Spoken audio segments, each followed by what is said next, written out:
우리 주시는 하나님의 말씀 15장 1절로 7절까지 말씀 읽고 나누겠습니다.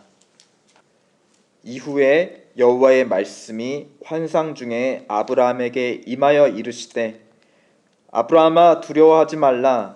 나는 내 방패요 너의 지극히 큰 상급이니라. 아브라함이 이르되 주 여호와여 무엇을 내게 주시려 하나이까? 나는 자식이 없사오니 나의 상속자는 이 다메섹 사람 엘리에셀이니이다.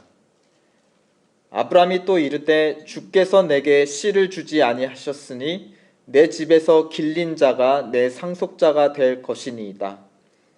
여호와의 말씀이 그에게 임하여 이르시되 그 사람이 네 상속자가 아니라 네 몸에서 날 자가 내 상속자가 되리라 하시고 그를 이끌고 바깥으로 나가 이르시되 하늘을 우러러 무뼈를 셀 수 있나 보라. 또 그에게 이르시되 내 자손이 이와 같으리라. 아브라함이 여호와를 믿으니 여호와께서 이를 그의 의로 여기시고 또 그에게 이르시되 나는 이 땅을 내게 주어 소유를 삼게 하려고 너를 갈대아인의 우르에서 이끌어낸 여호와니라.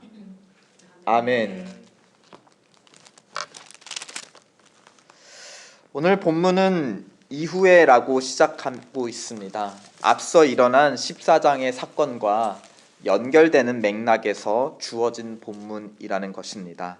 14장에서 지역 왕들 사이에 전쟁이 일어났고 아브라함이 거기에 휘말리게 되었습니다.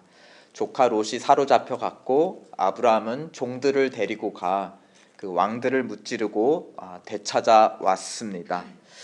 그런 이후에 하나님의 말씀이 아브라함에게 임하였다라는 것입니다. 아브라함아 두려워하지 말라 하였습니다. 큰 전쟁에서 이긴 승리자 아브라함인데 현재 그를 지배하는 감정은 두려움이라는 것입니다. 그 두려움은 또 다른 전쟁과 관련이 있습니다. 왜냐하면 나는 내 방패요 너의 지극히 큰 상급이라 라고 말씀하셨습니다.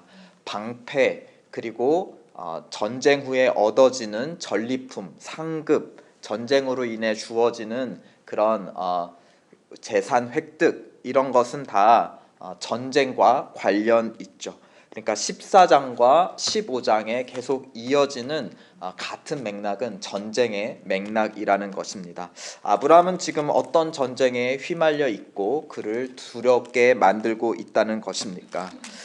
2절에 아브라함의 대답에서 드러납니다. 주 여호와여 무엇을 내게 주시려 하나이까? 나는 자식이 없습니다. 그러면서 하는 말이 나의 상속자는 이 다메섹 사람 엘리에셀 뿐입니다 라고 대답합니다. 여기서 상속자는 히브리어로 메섹인데요, 그 뒤에 또 다메섹 하면서 비슷한 음이 이어지고 있습니다.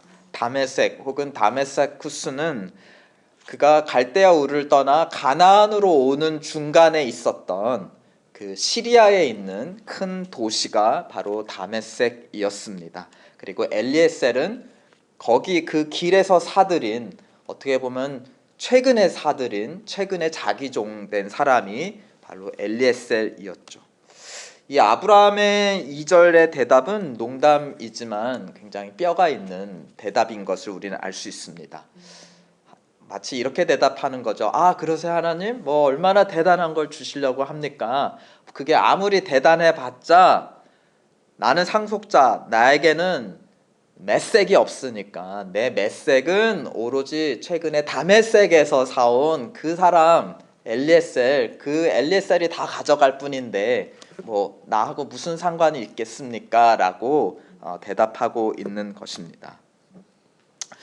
이제 자기 나이가 80쯤 되었고 상속자가 없는 오늘, 그리고 상속자가 없을 생길 리가 없는 내일, 그러니까 자기 인생에서 지금 자기 인생이라는 전쟁에서 아브라함은 자기가 패배자라는 그 사실을 받아들이고 있다는 것입니다. 그런데 그 패배의 원인을 2절, 3절에 보면 하나님께 돌리고 있어요. 무엇을 내게 주시려 합니까?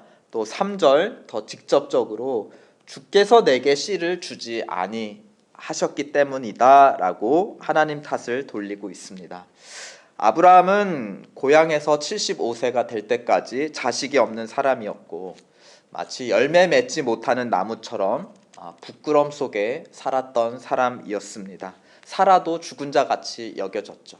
그런 그에게 하나님이 나타나셔서 자식을 약속해 주셨고 그는 그 하나님을 믿고 여기까지 따라왔던 것입니다.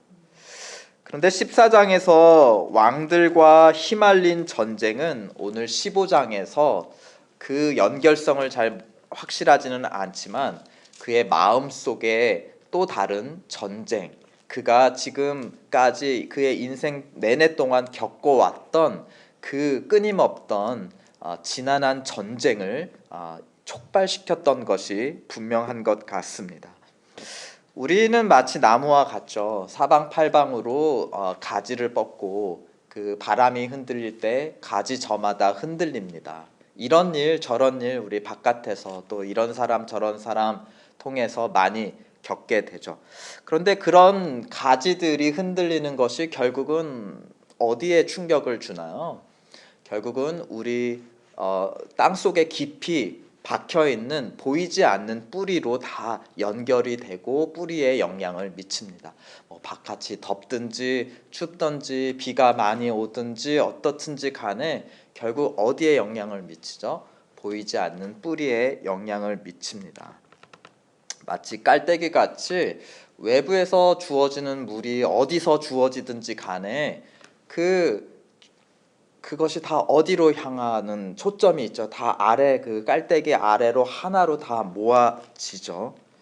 우리 마음을 지배하는, 인생을 지배하는, 우리가 이런 일 저런 일을 겪든지 결국은 그것을 건드리고 그것으로 우리가 씨름하게 되는 그 무엇이 있다라는 것입니다.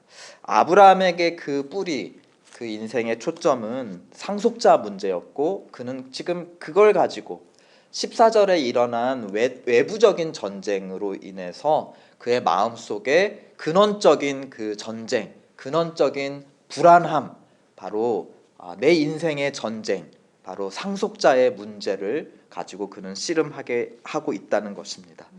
여러분의 그것은 무엇입니까? 어떤 일이 일어나든지 간에 나의 그 존재의 근원, 그것을 건드리는 그 문제, 그것이 무엇입니까? 여러분에게는. 아브라함의 자주 섞인 대답에 하나님은 신실하게 응답하십니다. 우리 4절 다 함께 읽어보실까요? 시작. 여호와의 말씀이 그에게 임하여 이르시되 그 사람이 내 상속자가 아니라 내 몸에서 날 자가 내 상속자가 되리라 하시고, 그 다음 5절에는 그를 이끌고 바깥으로 나가 밤하늘 별을 보여주시면서 또 약속 혹은 선언을 하십니다. 너의 자손들이 이와 같으리라. 이에 대한 아브라함의 반응은 앞에 2, 3절과 다릅니다. 아브라함이 여호와를 믿으니라고 하였습니다. 좀 더 원어는 그러자 아브라함이 여호와를 믿었다 하면서 어떤 그 중간에 일어난 아브라함에게 일어난 반응에 주목을 하기도 합니다. 그러자라는 그 중간 과정, 4절에 보면 말씀이 그에게 임했다. 말씀이 임했다는 것은 하나님께서 찾아오셨다라는 의미입니다. 하나님이 아브라함을 떠나지 않으시고 그 자리에 같이 계셨다. 거기에 더해서 이제 5절 그를 이끌고 바깥으로 나갔다. 지금 나갔다. 그리고 밤하늘의 별을 보여줬다. 지금 장소적으로 아브라함은 장막 안에, 그리고 시간적으로는 밤 혹은 그 환상 중에 나타났다 하였으니까 아브라함이 장막에 누워 있을 때 나타났는지 아마 그런 상황들을 우리에게 유추해 줍니다. 하나님은 장막 가운데 아브라함의 깊은 잠과 두려움 가운데 찾아오셨고 그를 일으키시고 지금은 5절에서 그를 바깥으로 데리고 나가시면서 더 멀리에 있는 밤하늘의 별까지 보여주시는, 계속해서 아브라함을 그 깊은 안에서 점점 바깥으로, 그리고 하나님이 창조하신 그 우주와 그 우주에 창조하신 별까지 바라보시는 하나님의 권능으로까지 이끌어내시는 것을 우리는 볼 수 있습니다. 바로 어두운 밤하늘처럼 아브라함의 마음도 어두웠죠. 두려움에 사로잡혔습니다. 그러나 밤하늘의 별이 빛나듯 어두운 아브라함의 마음에도 무언가 반짝거리며 빛나기 시작했는데 그것은 바로 무엇이었나요? 믿음이라는 것이었습니다. 믿음은 전적으로 맡기는 것이죠. 아브라함이 지금 자기 인생의 장막, 우리 성경에서 장막은 우리의 육신의 몸을 표현하기도 하고 어떤 면에서는 육신의 장막이다, 그렇죠? 그의 인생 안에서는 지금 4절 하나님께서 너의 몸에서, 너의 장막에서 어떻게 보면 상속자 하나가 날 거다.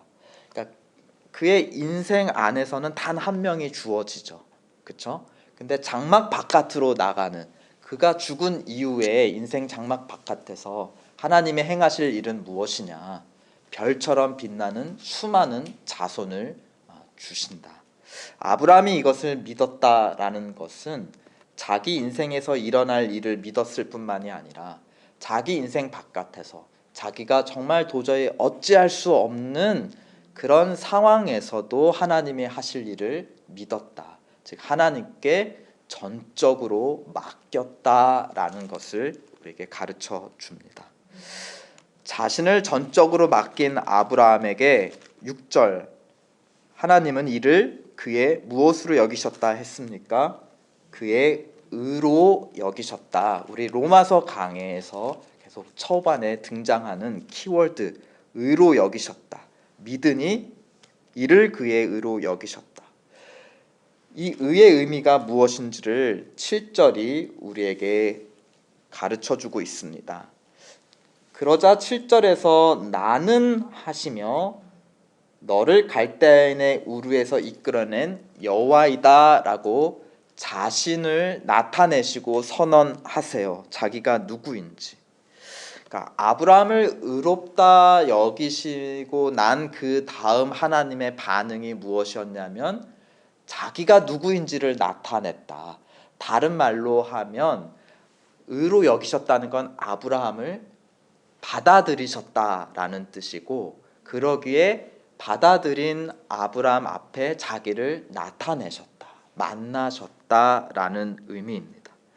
그런데 하나님께서 자신을 소개할 때에 누구를 위한 존재로 소개하고 계시나요? 나는 너를 위한 존재이다. 너에게 땅을 주기 위해서 있는 여호와다라고 소개하고 있습니다. 너에게 유산을 주기 위해서 나는 내 말을 지키는 여호와이다라고 자신을 소개합니다. 다른 말로 하면 하나님은 아브라함에게 상속자를 약속하셨는데 하나님에게 있어서 자기 상속자는 누구라는 겁니까? 아브라함 자신이라는 거예요. 그러니까 아브라함에게서 태어날 상속자는 또 누구의 상속자이기도 한 겁니까? 하나님이 만들어 나가실 하나님 나라의 상속자이기도 하다는 것입니다. 그러니까 아브라함이 자기의 태어날, 우리는 알고 있죠, 이삭의 아버지인 것처럼 아브라함에게 유산을 줄 그의 아버지는 누구라는 겁니까? 하나님이시라는 것. 그러니까 의로 여겼다라는 것은 다른 말로 하면 자기 상속자로, 자기의 양자로 인정하셨다라는 의미인 것입니다. 그 상속자의 조건, 6절, 아브라함이 여호와를 믿으니, 바로 하나님의 아들, 딸이 되는 유일한 조건 무엇이라는 겁니까? 바로 믿음이라는 것입니다. 오늘 본문에서 또 아브라함 12장부터 오늘 본문까지 이어지는 내러티브 이야기에서 하나님은 항상 먼저 찾아오시는 분이시죠. 갈대아 우르로 먼저 찾아오셨고 천막 깊은 곳에 있는 그 두려움의 깊은 곳에 있는 아브라함의 마음속에 찾아오셨습니다. 그리고 하나님은 이끌어내시는 분이십니다. 갈대아 우르에서 약속의 땅으로 이끌어내시는 분, 천막 안에서 천막 바깥으로 이끌어내시는 분, 우리 마음의 두려움에서 하나님을 향한 믿음으로 이끌어내시는 분입니다. 우리의 믿음이 약할 때 우리를 붙들고 이끌어내시는 분, 그분은 바로 우리를 양녀 삼으신 우리의 아버지입니다. 오늘도 그 아버지의 신실하심에 이끌려 바깥으로 나아가는, 그리고 하늘의 별을 바라보는 하루 되시기를 우리 주님의 이름으로 축원드립니다. 아멘. 여러분의 그 마음속 깊은 뿌리는 무엇일까요? 어떤 일을 겪든지 생각나는 그때 그 사건, 또 어떤 일을 겪든지 왜 그렇게 연결되는지 모르겠지만 생각나는 그 사람, 그때 그 사람, 그때 그 사람과의 사건, 내 인생을 지배하는 내 인생의 뿌리가 있습니다. 하나님은 거기에 찾아오셔서 우리를 이끌어내십니다.